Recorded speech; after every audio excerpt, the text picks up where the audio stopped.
আয়োজন করেছিলেন। ফেরেশতারা বললেন, আল্লাহ তুমি এমন জাত বানাবা যারা মারামারি করবে, যারা কাটাকাটি করবে, যারা খুন খারাপি করবে, যারা রাহাজানি করবে, যারা হত্যা করবে, এতিমের সম্পদ লুণ্ঠন করবে, আব্বা মায়ের সঙ্গে বেয়াদবি করবে, আলেমদের সঙ্গে বেয়াদবি করবে, এমন মানুষ বানাবা।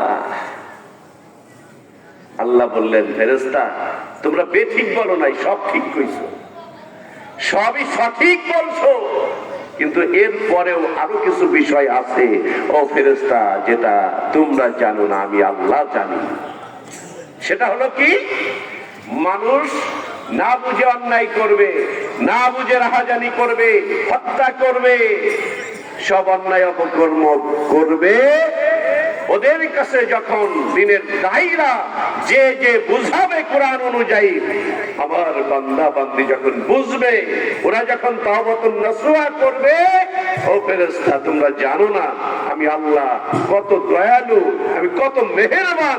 আমার বান্দা বান্দি যখন তাওবাতুন নাসুহা করবে, আমি মুহূর্তের মধ্যে আমার বান্দা বান্দির জীবনের সব গুনাহ মুহূর্তের মধ্যে মাফ করে দিব।